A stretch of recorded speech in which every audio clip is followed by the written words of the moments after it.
Bonjour à tous et bienvenue dans cette nouvelle émission de Comme un parfum de crime. Je suis Olivier. Certaines personnes ont tous les éléments du bonheur afin de pouvoir consommer un amour infini. Pourtant, parfois le destin en décide autrement en prenant une route dépourvue de lumière. Aujourd'hui, je vais donc vous parler de la fin tragique de la Française Margot Nguyen, une jeune femme qui avait pourtant tout pour plaire et tout pour réussir. Mais c'était sans compter sur une malheureuse rencontre, celle de Samuel Whittemore, un homme qui fera basculer sa vie à tout jamais. Surtout, n'oubliez pas de liker la vidéo, de vous abonner et d'activer la notification afin d'être alerté de la mise en ligne des prochaines vidéos.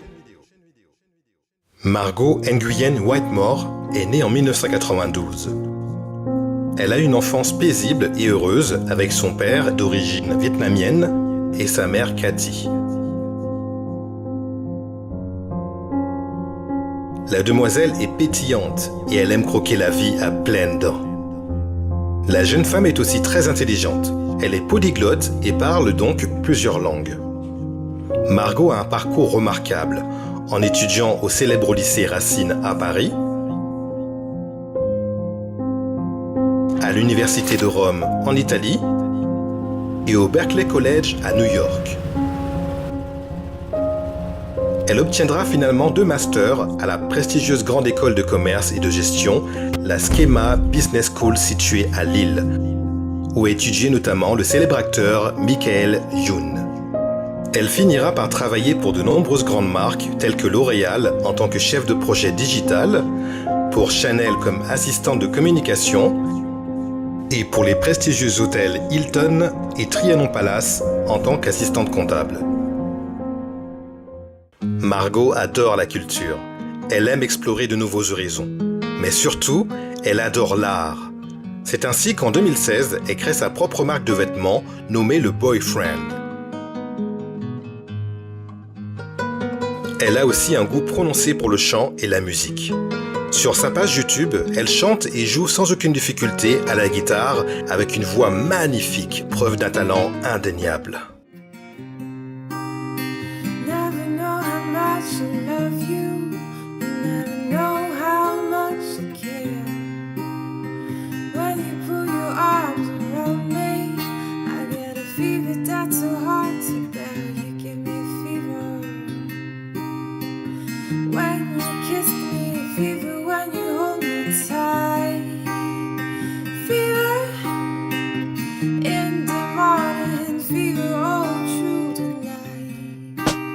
Ses proches, tels que Camille Charpin, l'une de ses meilleures amies, disent d'elle qu'elle rayonne comme un soleil lorsqu'elle entre dans une pièce et que c'est le genre d'amie sur laquelle on peut toujours compter pour rigoler ou avoir de bons conseils ou encore être consolé lorsque les choses ne vont pas bien moralement.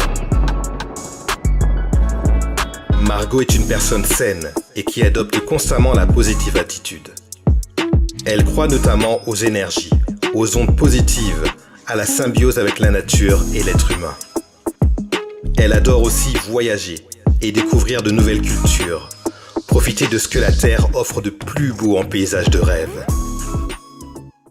On peut dire que Margot est une globe-trotteuse et que son esprit et ses idées n'ont aucune frontière.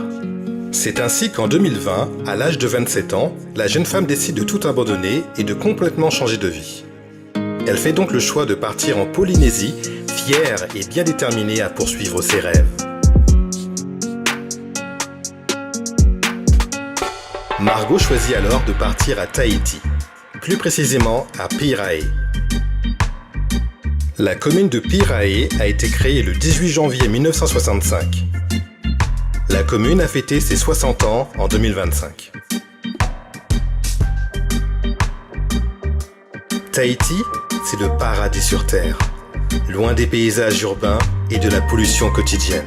Un paysage de rêve donc, avec de belles plages, le soleil et de somptueux paysages dignes des plus belles cartes postales.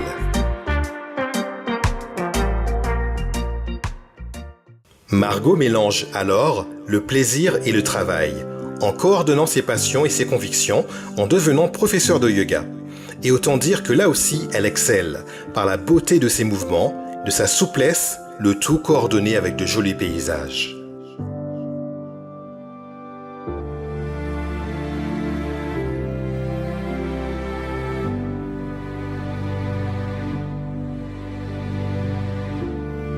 Margot savoure alors sa nouvelle vie idyllique et partage de merveilleux moments avec son cousin Roger Riley.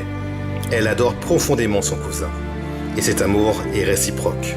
Ils ont tous les deux des points communs, un goût prononcé pour le voyage, la nature et l'aventure.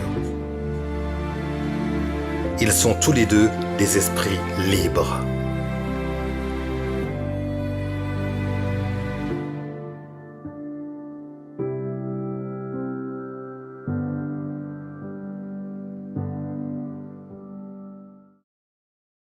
Samuel Wrightmore est né en 1991. Ses parents sont Henry et Dorothy Wrightmore. Les parents de Samuel sont proches, complices et amoureux comme au premier jour. Samuel a étudié au Massachusetts Institute of Technology, plus connu par son abréviation MIT. Le MIT est une université spécialisée dans les domaines de la science et de la technologie. L'établissement privé est situé à Cambridge,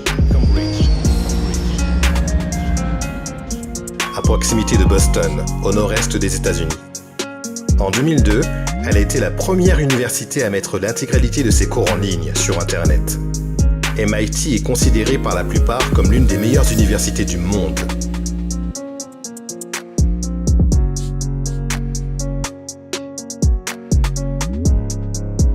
De nombreux lauréats du prix Nobel sont issus de MIT, environ 78 personnes, dont William Bradford Shockley, qui n'est ni plus ni moins que l'inventeur du transistor, et notamment Kofi Annan, ancien secrétaire général des Nations Unies, ce qui en fait la 5e institution universitaire au niveau mondial en termes de prix Nobel.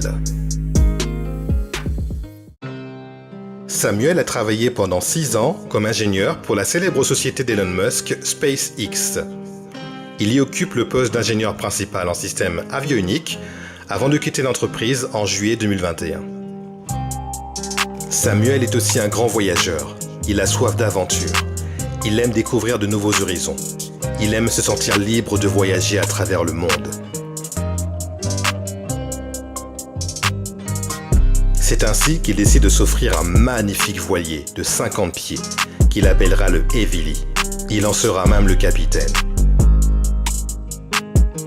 Samuel s'aventure souvent en mer et il voyage à travers le monde, en passant par de nombreux pays comme le Mexique, la Nouvelle-Zélande ou encore Hawaï. C'est donc en voilier qu'il fera escale pour une longue période à Tahiti. Il y trouve un travail en tant qu'ingénieur en chef pour la société Coral Gardeners. Au sein de cette entreprise, en tant qu'ingénieur, il a lui-même conçu les équipements dont le but est de surveiller et améliorer la restauration des récifs coralliens. La société a aussi pour but de sensibiliser le public à l'importance de ces écosystèmes. Ils utilisent également l'innovation, notamment l'intelligence artificielle pour surveiller et améliorer leur pépinière de coraux. Le couple Margot et Samuel se rencontrent donc à Tahiti en 2021 et ne se quitteront plus jamais. Il faut dire que la Française est follement amoureuse de Samuel et serait vraiment prête à tout pour les beaux yeux de l'Américain. Ils s'aiment et les rapports des deux amoureux est indéniablement fusionnel. Maintenant, c'est donc ensemble qu'ils partageront de nouvelles aventures, remplies de voyages et de beaux paysages. Ils partiront à la découverte de différents pays, les yeux et le cœur remplis de joie, à bord du voilier de Samuel. L'homme y invitera même sa mère, Dorothy. Après avoir voyagé à travers le monde, 3 ans plus tard, Margot et Samuel décident d'une date pour le plus beau jour de leur vie. Mais il y a une condition à ce mariage. Samuel souhaite que leur union ait lieu dans le Maine, et il désire aussi s'y installer afin de se rapprocher de ses parents et donc de quitter les splendide paysages de Tahiti. C'est ainsi qu'il décide de se passer la bague au doigt le 8 septembre 2024 lors d'une cérémonie privée dans le parc national d'Acadia, dans le Maine. Le parc abrite un espace vallonné où se mêlent de jolies forêts, des lacs, des ruisseaux, des collines et une magnifique plage. C'est donc un lieu propice aux photos. Sur le papier et sur la toile des réseaux sociaux, la vie des jeunes mariés semble idyllique. La magie opère et ils ont l'air en parfaite symbiose. Le regard de l'un se noie dans le regard de l'autre, avec un parfum d'amour indéniable.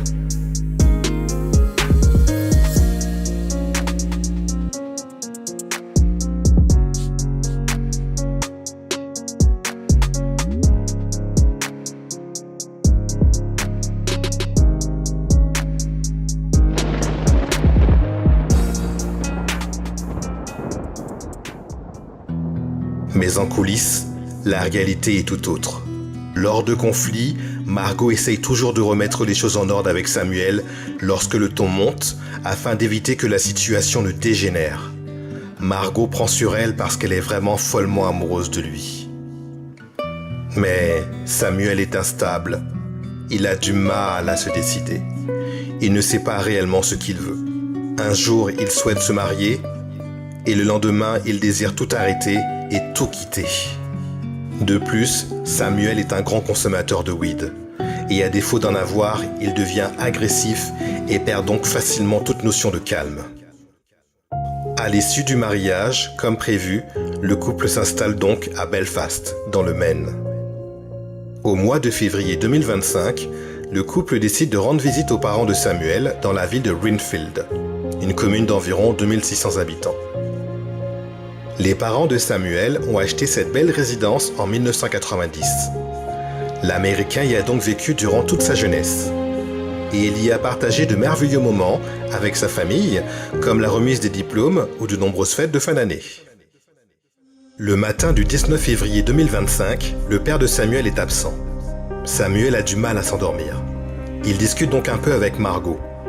Ce matin-là, le 19 février, tout se passait donc bien, avant que la situation ne dégénère pour une raison inconnue.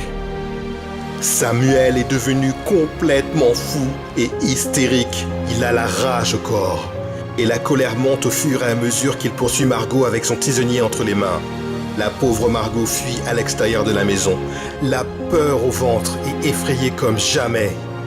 Elle finira par être rattrapée par son mari. Celui qui était censé l'aimer et la protéger va la massacrer à coups de tisonnier. La scène est horrible et abominable.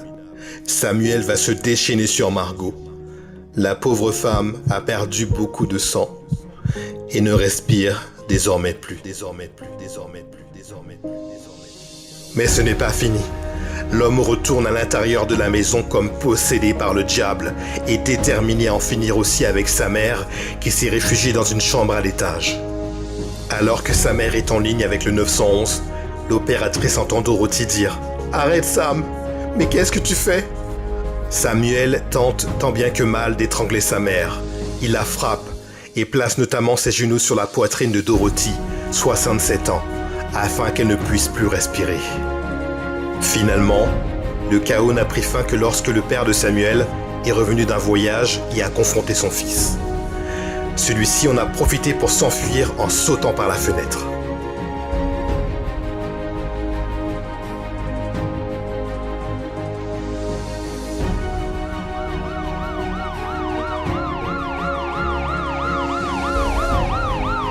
Samuel sera finalement rattrapé par la police, debout au milieu d'une rue.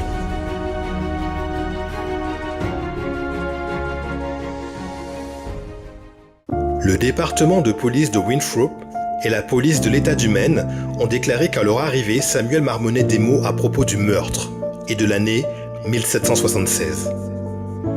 Il a ensuite déclaré aux policiers « Je n'arrive pas à croire que j'ai tué ma femme et je ne peux pas affronter la réalité en ce moment. » Par la suite, il est déclaré inapte à passer devant un juge, vu son état mental. Dorothy, la mère de Samuel, a été retrouvée recroquevillée sous son lit. Elle a été emmenée à l'hôpital dans un état critique pour y être soignée. Samuel sera envoyé à l'hôpital psychiatrique où il sera suivi par des spécialistes. La juge Danielle Mitchell réclame que des rapports réguliers soient envoyés à la justice de façon à guider les futures décisions judiciaires. Roger Riley, le cousin de Margot, lancera une campagne GoFundMe afin de couvrir les frais de rapatriement de Margot en France ainsi que les frais d'enterrement, ce qui permettra d'aider financièrement Cathy, la mère de Margot. En 48 heures, la somme a atteint environ 10 000 $, ce qui montre à quel point les gens aiment et soutiennent Margot, a déclaré Roger. Hey guys, a lot of you have seen the GoFundMe out there for Margot, and I just wanted to take a second to say thank you. Thank you from the bottom of my heart. I know that sounds a little cliche, but thank you so much. Margot had so much love to give to the world, to her family, to her friends, and everybody else around her, and it shows in the amount of love and support everybody else is able to kind of give back to Margot. It's GoFundMe asks for a certain amount to put out there that's arbitrary, but we've pretty much hit that in the past 8 hours, which is crazy. I mean, that just shows, the love for Margot. And her mom, Kathy, which is my aunt, requests that somebody escort Margot along this journey to get home. And so I'll be with Margot on her journey home to Saint-Malo, where she'll be laid to rest next to her father. So these expenses are going to help with getting Margot home and any of the funeral costs that are going to be associated with over there in Saint-Malo, and any other further unexpected costs my aunt might come across. So, and then of course we want to make it really beautiful and have flowers and put a smile on Margot's face. So again, guys, thank you so much. It means a great deal to our family, and it helps tremendously. So I've never done anything like this, and again, thank you so much. Près d'un mois après la mort de sa cousine, Roger prendra donc un vol pour la France afin de ramener Margot chez elle, dans sa dernière demeure. Elle sera enterrée à Saint-Malo, là où repose désormais son père. Une veillée sera aussi organisée en hommage à Margot à Tahiti, où seront présents de nombreux amis, tels que Camille. Voilà, j'espère que vous avez bien aimé ce moment passé ensemble. Je repense à la pauvre Margot, elle qui avait tant de talent. Je trouve parfois que le destin est vraiment injuste. N'hésitez pas à laisser vos commentaires à ce sujet. À présent, c'est donc l'heure de nous quitter. À bientôt pour une nouvelle enquête qui aura comme un parfum de crime.